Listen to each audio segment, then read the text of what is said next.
La chirurgie, c'est un booster. Hein, alors, le problème, c'est que si vous faites bien les choses avec un régime, entre guillemets, vous allez perdre 1 ou 2 kilos par mois, on va dire. Oui, Hein, enfin voilà. Au début plus, après moins. Voilà. Alors, ça veut dire que si vous avez 50 kilos à perdre, vous allez mettre 3-4 ans à les perdre. Ce qui est quand même une perspective peu encourageante. D'autant plus que dans les 3-4 ans, il y aura des problèmes de boulot, des problèmes de famille, etc. Avec du stress et tout, vous pourrez replonger. Donc, nous, on va vous booster l'amaigrissement. C'est-à-dire qu'au lieu de vous faire perdre votre poids en 3-4 ans, vous allez le perdre en 2 ans, on va dire. Hein, en 2 ans, là, il y a même des gens qui ont perdu tout ça en 1 an. Donc, voilà. Donc, on va vous booster. Mais on va faire que ça. Hein. On va faire que ça. On va vraiment vous booster. En sachant que, donc, faut se faire suivre, il faut faire de l'activité physique. Et puis, en sachant que, au bout de 2 ans, ça marchera un petit peu moins. Alors, ça se stabilise. Hein. Les gens me demandent quand est-ce que je vais m'arrêter de perdre du poids. Vous disparaîtrez pas. Hein. Ce que je leur dis, vous disparaîtrez pas. Vous disparaîtrez pas. C'est-à-dire que, bon, vous allez perdre du poids. Finalement, on va équilibrer votre alimentation. C'est-à-dire qu'avant, vous nourrissiez, on va dire, 120 kilos. Et là, on va vous faire nourrir 70 kilos. Donc, la graisse qui ne sera pas nourrie, petit à petit, elle fondra. Hein, jusqu'à ce que vous mangez pour nourrir 70 kilos. Quand vous arrivez à 70 kilos, ça stabilisera. D'accord ? Et moi, je dis ça, vous n'allez pas disparaître. Et c'est ni vous ni moi qui allons décider, c'est votre corps aussi. Voilà. Hein, tout le monde perd beaucoup, arrive jusqu'au minimum. Après, il fait un petit rebond, pouf, quelques kilos. Et sur ce, il faut faire ce que j'appelle les yo-yo-vie de stabilisation, 3-4 kilos.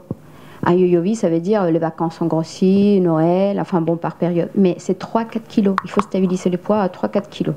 D'accord ? Donc on ne sait jamais combien de kilos vous allez perdre à l'avance. On va vous dire à peu près 70-80%, mais on ne sait jamais. En sachant qu'il y a des paliers aussi. Les fameux paliers. Vous avez vu des paliers ? Ouais. J'en ai un là un petit peu actuellement, donc ça fait 1 an. Non. Ça fait au bout d'1 an. Moi j'en ai pas. Mais il y a des paliers qui durent juste une semaine. Il y a des au début, il m'a dit ça fait depuis une semaine que je perds rien. Non, le palier, c'est un peu plus que ça. Donc, c'est-à-dire, il y a des paliers qui durent quelques semaines, il y a des paliers... Et c'est-à-dire, au début, ça va très vite. Après, ça se ralentit un petit peu. Des paliers, je dis toujours, quand vous passez un palier, un petit coup de fouet d'activité physique et ça repart. D'accord ? Donc, si vous faites un palier, mais je suis là pour vous encourager et vous dire, c'est pas grave, vous inquiétez pas, ça va continuer. Mais à un moment donné, ça s'arrête.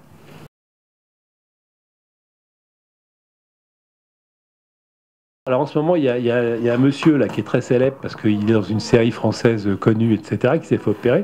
Et il y a une polémique idiote dans la presse du style c'est la facilité, etc. Alors soyons clairs. Alors globalement, quand on pèse 150 kilos, les régimes entre guillemets, ça ne marche pas. Ça veut dire que le taux d'échec est de 95%. Alors par contre, donc la facilité, c'est de se faire opérer et de rien faire derrière. Ça c'est la facilité. Mais si vous réfléchissez à la chirurgie de l'obésité comme un parcours, comme un booster, voilà, c'est le seul moyen, on va dire, de perdre du poids à long terme. Donc, encore une fois, la presse, ils n'ont rien compris. Ou alors, ils aiment bien faire des polémiques comme ça pour vendre des journaux. Mais voilà, ça les occupe. Mais la facilité, c'est vraiment de se faire opérer, de rentrer chez soi, de puis voir le médecin, de puis se faire suivre.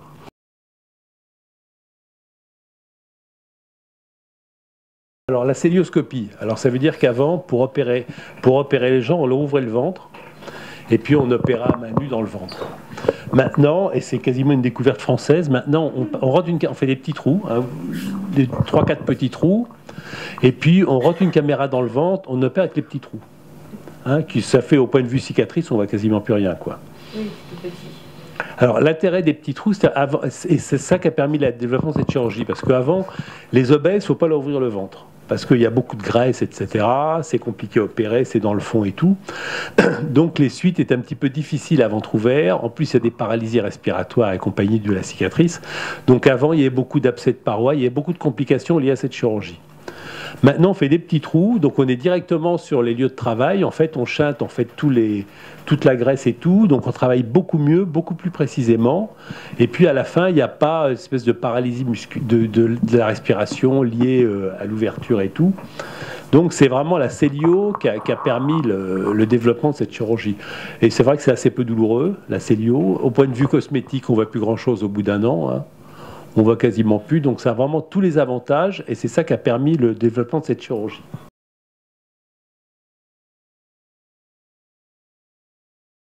il y a deux modes d'action de cette chirurgie. Il y a l'effet restrictif et l'effet métabolique. Alors l'effet restrictif, ça va vous limiter la prise, physiquement la prise des aliments. Quantité. C'est-à-dire que si vous voulez manger plus, vous ne pourrez pas. Ah, donc ça va vous limiter drastiquement la quantité sinon vous forcerez des aliments ingérés, tout à fait. Et puis, alors, ça donne de la satiété, du rassasiement.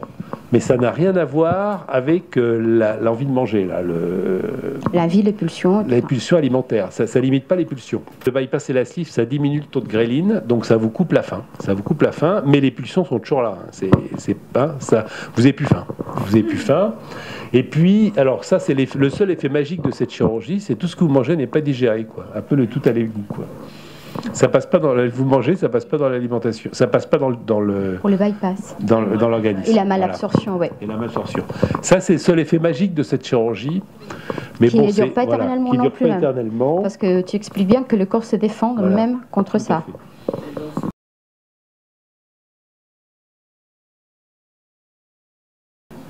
Résultats, alors les résultats, alors évidemment sur la mortalité, c'est-à-dire que bon, globalement vous avez 10 ou 15 ans de vie en plus théorique. Hein. Et dans meilleures conditions, on peut demander aux gens opérés, ça va un peu mieux quand même. Ça va mieux au point de vue conditions. Bah, on fait une pêche incroyable, quoi. Moi j'abattrais les montagnes. Hein. Les opérés. Est-ce que les conditions de vie sont meilleures? Sûr. Est-ce que la chaise est arrivée à couloir? Est-ce que j'ai encore ma chance que j'arrive à ressortir? Est-ce que dans les portes? Est-ce que dans les portes, je prends pas que de place au début? La sécher chaussures, monter un escalier sans réfléchir.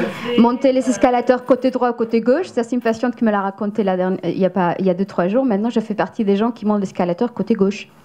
Voilà, tout ça, c'est ce genre de choses. Je prends plus les escalators, je prends que les escaliers. C'est encore mieux. C'est encore mieux. Mais avant, je pouvais pas le faire. Hein. J'arrivais, j'étais complètement. Ouais, ça c'est bien. Voilà. Mais puis en plus, les gens deviennent plus intelligents. Comment? On vous vire plus, vous n'êtes plus dans les charrettes quand il y a des trucs. Au travail, ouais. On se rappelle de votre prénom. C'est ce que vous dites, madame, le regard des autres. Vous voir, mais qu'est-ce que vous avez fait? Qu'est-ce que tu as fait? Mais tu as changé. Mais voilà, c'est vrai qu'on attire plus. Sur la qualité de vie est nettement meilleure. Sur la perte de poids, bon, ça marche quand même beaucoup mieux que les régimes, hein, parce que les régimes, 95% des fois, c'était des échecs. Alors, sur ce qu'on appelle la qualité de vie, la mortalité, en fait, c'est morbidité associée. C'est-à-dire que, bon, globalement, l'apnée du sommeil, ça la guérit. C'est-à-dire que vous perdez 30 kilos, vous n'avez plus besoin de la machine. Le diabète, ça l'améliore très nettement, voire ça le guérit. Hypertension, ça diminue l'hypertension, mais l'hypertension peut revenir 2-3 ans après. Donc il faut quand même un suivi. Les douleurs articulaires, s'ils ne sont pas déjà trop abîmés, évidemment, si c'est déjà trop usé, mais je veux dire, en tout cas, ça fait moins mal et on abîme moins les articulations. Tout à fait. Et sur le diabète, à tel point que si vous prenez des médicaments antidiabétiques, il faudra les diminuer en post-opératoire, sinon vous pouvez faire des hypoglycémies. Hein. Parfois, ça va très vite même. Parfois, ça va très très vite.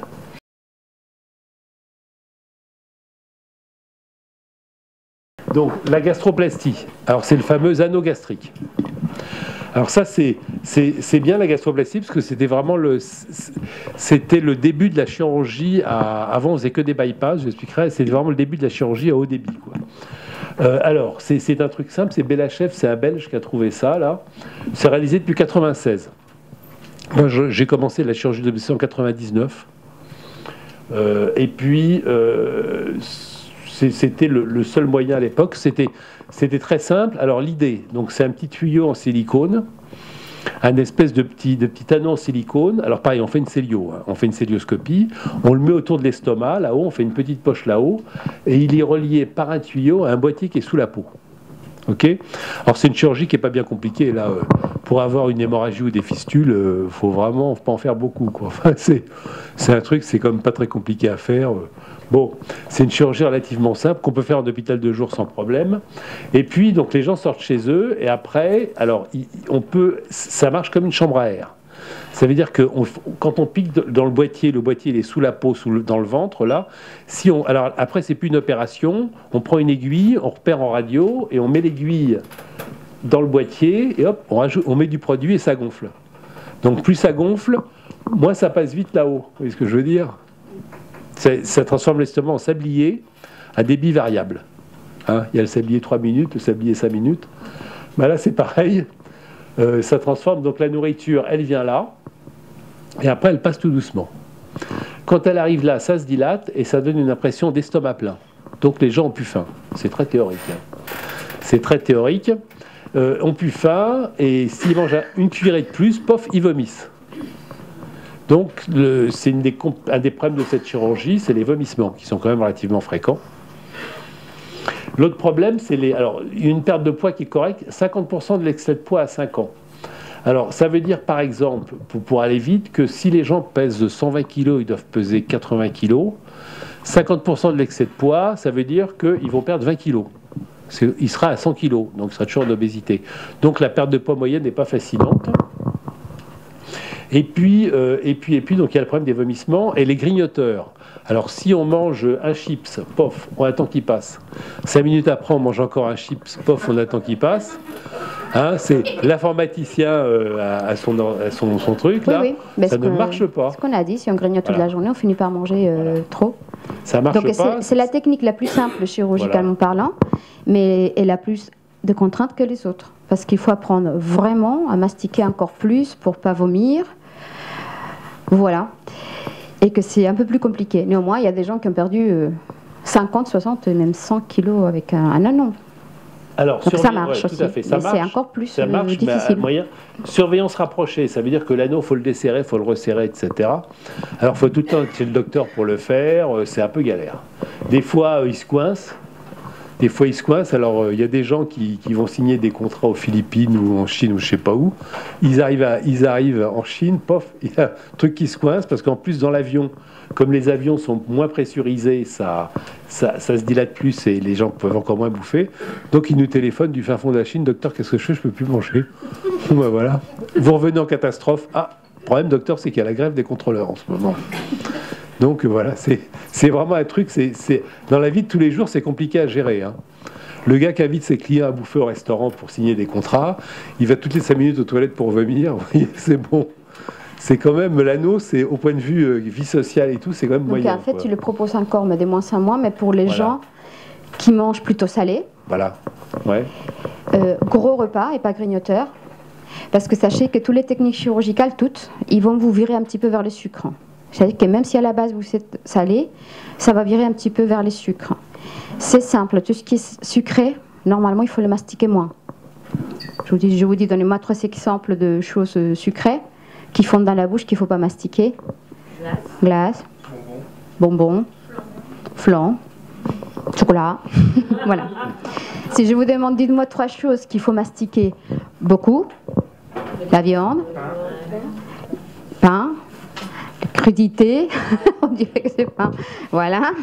Donc voilà. Et ça c'est un travail de mastiquer. Les gens, ça gonfle, ça les saoule. Ils cherchent la facilité. J'ai pas le temps. Donc ils virent rapidement. Et c'est une question que je vous poserai souvent. Est-ce que vous avez viré? Attention sur les sucres. Attention, vous mangez quoi? Voilà. Donc c'est une indication pour les gens qui sont grignoteurs et très sucrés. Généralement, ça marche pas. Et pas un surpoids trop important. Oui, aussi. Et prêt à se faire suivre parce que c'est quand même la galère. Et puis, il n'y a pas de complications. Il y a les complications opératoires, bon, tout peut arriver, bon, enfin bon. Mais par contre, il y a des complications à long terme. Soit l'anneau, il va passer à travers l'estomac, ça s'appelle migration de l'anneau. Petit à petit, il va rentrer dans l'estomac, il ne va plus servir à rien. Soit il y a une poche qui va se développer, ça va faire capoter l'anneau, on sera obligé de retirer parce que les gens ne pourront plus manger du tout. Donc il y a des complications à long terme de l'anneau. Hein.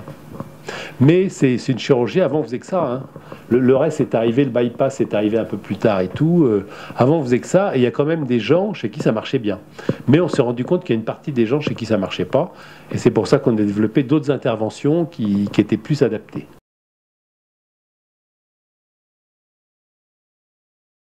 Alors ça consiste en fait à transformer l'estomac en tube. Hein? Alors l'anesthésiste descend par la bouche un tube que nous on vient coincer là, qui fait 36 French, 12,7 mm. C'est pas beaucoup. Hein? Et après on va couper le long du tube, on va retirer les petits vaisseaux là et on va retirer cette partie de l'estomac. Alors c'est ça les gens qui nous disent docteur retirez-moi le plus possible. En fait il y a des gens qui ont des estomacs de 3 litres et d'autres qui ont des estomacs d'1,5 litre. Hein. C'est comme les nez, c'est comme les pieds, il y a des grands, des petits et tout. Et nous, ce que je peux vous dire c'est que tous les gens qui sortent de chez moi ont le même estomac. Donc c'est déjà pas mal. Donc si l'estomac est gros, j'en retire beaucoup. Si l'estomac est petit, j'en retire moins. Mais enfin, ils ont le même estomac, en sachant que c'est pas la taille de l'estomac qui fait l'obésité. Hein. C'est pas la taille de l'estomac qui fait l'obésité. Donc efficace, hein, efficace. Je trouve c'est facile à supporter. Il y a pas de vitamines. On donne des vitamines au début. Après, il n'y a plus de vitamines à prendre. Hein, on est d'accord. Hein, je sais pas les Steve. Hein, c'est à gérer dans la vie de tous les jours. C'est-à-dire qu'on contrôle quand même, durant la première année, s'il y a de manque ou pas. Mais généralement, voilà. Les vitamines, avant, tu donnais 3 mois, maintenant, tu donnes qu'un mois. Ouais, on surveille. Et puis le pariette. Et le pariette pour l'estomac, pour le reflux. Tout à fait. Et puis, prise de sang, 3 mois, 6 mois, 1 an, pour vérifier qu'il n'y ait pas de carence en vitamines. Et pas de complications à long terme, mais dilatation probable. Oula. C'est-à-dire que petit à petit, ça va se dilater. Petit à petit, le tuyau qui est là va se dilater. Parce qu'il est élastique, c'est un tube digestif élastique qui gonfle. L'intestin, par définition, c'est un organe qui se dilate. Hein. Vous avez une tumeur du côlon, ça se dilate en amont. Hein. Donc, comme là, vous forcez plus ou moins le système, petit à petit, ça va se dilater. Donc, ça ne va pas repousser comme avant, mais ça va être de moins en moins efficace. Hein. Au bout de 3-4 ans, vous pourriez à la limite vous mangez beaucoup, vous bourrez, etc. Donc c'est pour ça qu'il faut vraiment faire un suivi pour éviter ça. Donc ça, dans le temps, ça se limite. Donc pas de complications à long terme, mais dilatation. Il est possible que ça se dilate. Il y a le problème du reflux. Alors moi c'est pour ça que j'aime bien les bypass, que les gens qui ont une hernie hiatale, je ne sais pas ce que c'est la notion de hernie hiatale là, c'est le reflux, quoi, les reflux nocturnes et compagnie. Les gens qui ont des reflux avant l'intervention,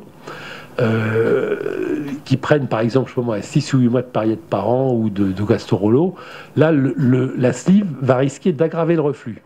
Alors que le bypass va guérir le reflux, on verra pourquoi. C'est pour ça que madame qui disait non, on a dit sleeve. Au début, vous fixez avec le chirurgien une technique. Après, ça dépend de votre protocole, si vous avez une hernie hiatale ou pas, si vous avez trop de reflux ou pas, si vous avez une tendance très importante sucrée, si vous avez du diabète type 2. Enfin, après le protocole, vous réévaluez la technique la plus indiquée. Et pour la protocole, et plus le poids sera important, plus on se dirigera vers le bypass, par exemple. Parce que le bypass, avec la longueur des anses, on peut un peu réguler. Alors que la sleeve, on fait la même chose pour tout le monde.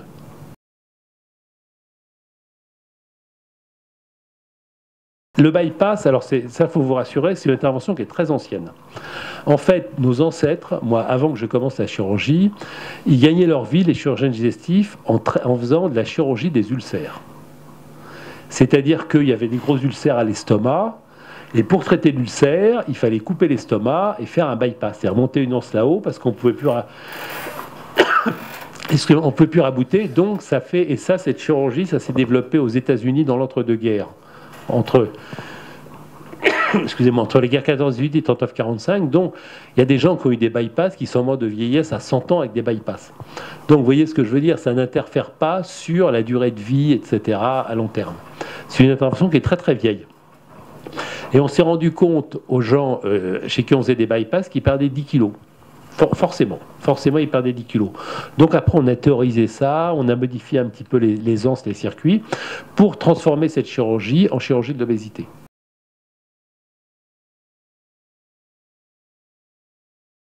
Le bypass. Alors, je dis qu'il y a 2 types de bypass, mais il y a un nouveau bypass qui apparaît sur le marché en ce moment. Donc, on va parler de ces deux-là. Il y a un autre bypass qui s'appelle le SADI, on parlera peut-être un petit peu après. Donc, il y a 2 types de bypass. Bypass, ça veut dire court-circuit. Donc, ça veut dire qu'on va court-circuiter une partie du tube digestif. Alors, c'est toujours pareil. Donc, on fait comme une sleeve là-haut et on monte l'estomac. Donc, la nourriture ne passera plus par l'estomac, mais passera directement dans le tube digestif. Normalement, la nourriture, elle va dans l'estomac et elle provoque, par des phénomènes hormonaux, des sécrétions d'hormones de la digestion, d'enzymes de la digestion, qui vont être sécrétées par la bile et le pancréas et qui vont passer par là. Donc, quand l'alimentation passe, il y aura toujours des sécrétions, mais qui sera asynchrone. Donc, il y aura des aliments qui ne seront pas digérés. D'accord ? Donc, ça, c'est le côté magique de cette chirurgie. Tout ce que vous mangez ne sera pas digéré. il y aura des nutriments, comme il n'y aura pas d'enzymes pour les faire passer dans le... C'est un peu compliqué, hein, je suis désolé, c'est un peu compliqué. Comme il n'y aura pas d'enzymes pour les faire passer dans le sang et compagnie, il y aura des éléments qui ne sont pas digérés. Quel type d'aliments? Des graisses, des lipides, tous les aliments, des glucides, mais ce qui ne sera pas digéré non plus aussi, c'est certaines vitamines, qu'on appelle les vitamines liposolubles. Elles ne seront pas digérées non plus, donc il faudra en prendre en plus. Il faudra en prendre en plus pour que ce soit digéré. Donc il y aura malabsorption, mais assez paradoxal. Il n'y a pas de diarrhée il y a très très rarement du diarrhée dans les bypass, parce que comme les gens changent leur alimentation, finalement ils n'ont pas de diarrhée. Et puis par contre, il faut prendre des vitamines pour pas être carencé, sinon ça passe pas assez. Bonne question. Avis? Le bypass? Oui, alors bonne question, je doute. Alors en pratique, nous qu'est-ce qu'on fait? On donne tous les jours la première année. Alors on fait pareil, on fait bilan 3 mois, 6 mois, 1 an, puis après un bilan tous les ans. Mais par contre, si au bout d'1 an, il y a des petites anomalies dans le bilan, on refait un bilan 6 mois après. Donc la première année, on donne tous les jours 2 gélules par jour. C'est un budget de 14 à 35 euros selon l'endroit où vous l'achetez par mois, qui n'est pas remboursé par la Sécu, hein. Donc en pratique, 2 gélules par mois la première année, la seconde année 2 gélules par mois, 1 mois sur 2, et la troisième année 2 gélules par mois, 1 mois sur 3. Et après, en fonction de la demande, il faut faire une prise de sang tous les 6 mois ou tous les ans, ça dépend un petit peu des gens, et puis ça s'équilibre. Ça s'équilibre parce qu'il y a des voies de passage qui se créent. Hein, il y a des voies de passage qui se créent, c'est moins efficace parce que l'organisme s'adapte au bypass. C'est pour ça que c'est moins efficace au bout de 4-5 ans. Donc, à vie, je discute. Je discute sincèrement. Les gens qui connaissent bien disent non. Non, non, disons 3-4 ans, il faut faire attention. Et après, il y a très très peu de carences.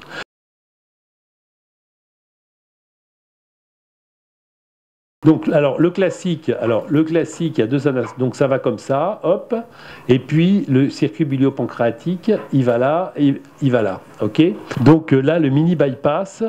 Il y a juste une anastomose. Donc, la nourriture passe comme ça et la bile, elle passe comme ça. En fait, la grande différence, à part les indications entre les deux, c'est que le bypass, le mini bypass, ça fait quand même gagner 3/4 d'heure d'intervention, ce qui n'est pas anodin, surtout s'il faut retirer la vésicule. Et puis, le bypass, le mini bypass, ça ne mini que le nom. En fait, c'est extraordinairement efficace la première année. Hein. Les gens fondent littéralement la première année. Disons que s'il y a 50 kg à perdre chez une patiente, le mini bypass, elle va perdre 40 kg la première année et 10 kg la seconde. Alors que le bypass classique, c'est un peu plus régulier. Elle va perdre 30 kg la première année et 20 kg la seconde. Mais le mini bypass est vraiment... on peut vraiment booster l'amaigrissement. En plus, l'anse qui est là, pour les gens qui pèsent 200 kg, on peut la rallonger. Donc on a des effets un petit peu sur... On peut modifier plus ou moins la malabsorption. Vous voyez ce que je veux dire? Donc on peut réguler plus ou moins la perte de poids.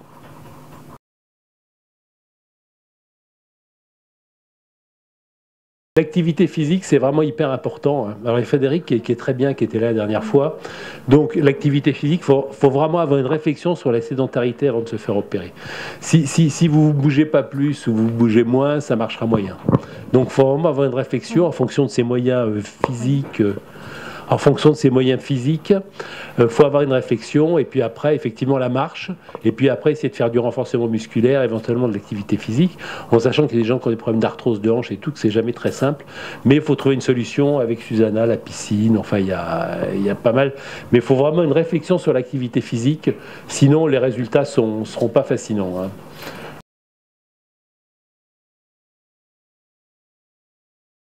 Là, donc il y a des délais.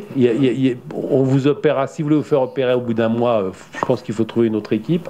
Nous, on prend notre temps parce qu'on considère que Susanna, il faut que vous veniez aux réunions.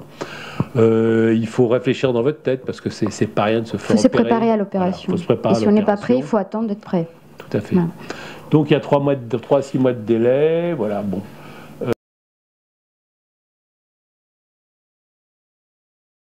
L'obésité est beaucoup plus grave chez l'homme que chez la femme. Chez la femme, bon, il y a 2 types d'obésité, l'obésité gynoïde et l'obésité androïde. L'obésité gynoïde, c'est la femme avant la ménopause. Androïde, c'est l'homme et la femme après la ménopause. Les populations noires, c'est les plus gynoïdes de la Terre. Gynoïde, ça veut dire que toute la graisse, elle est dans les fesses et dans les seins. Elle est entre la peau et la paroi. Et dans le ventre, finalement, les gens qui sont très gynoïdes, quand on rentre dans le ventre, à l'intérieur du ventre, il y a assez peu de graisse.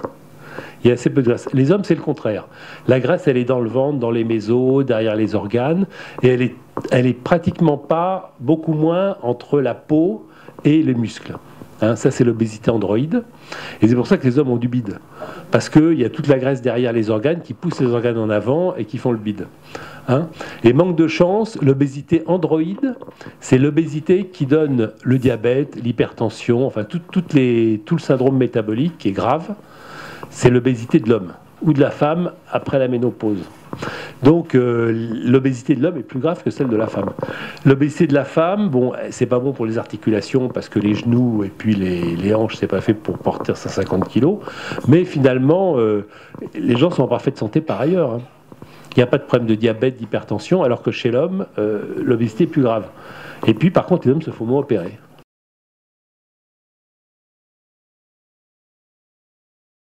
Il y a beaucoup d'enfants qui s'appellent sleeve. C'est-à-dire que M. Costil, il va vous demander de faire l'enfant avant ou un an après l'opération, enfin après l'amaigrissement. Mais comme la fécondité augmente et que justement avec la grossesse, il y a plus de stérilité, bah, il y a beaucoup de femmes qui tombent enceintes rapidement, sans vouloir au début. Mais c'est pas grave, hein, on en a beaucoup. Donc c'est une grossesse normale, vous dites à votre gynécologue qu'il faut vous suivre un peu plus pour ça. On va vous donner les vitamines, comme toutes les femmes enceintes, un petit peu plus. Il y a beaucoup d'enfants qui sont de la suite de l'obésité la première année. Mais enfin, c'est beaucoup plus intelligent de le faire, si vous pouvez, avant ou après. C'est mieux. Mais le meilleur garant de façon du suivi, c'est effectivement la modification du comportement alimentaire et puis l'activité physique, quoi. Perdre du poids chez la femme, ça augmente la fertilité. Hein, d'accord, c'est-à-dire que vous tomberez plus facilement enceinte. Hein, d'ailleurs, votre gynéco, si vous n'arrivez pas à faire des petits, vous dit perdez du poids, vous tomberez enceinte. Donc voilà. Donc, moi je dis aux patientes, si vous faites un petit, faites-le là. Sinon, faites-vous opérer, attendez 1 ou 2 ans. Et puis faites votre enfant, parce que c'est jamais évident de réguler son poids quand on est enceinte. Hein.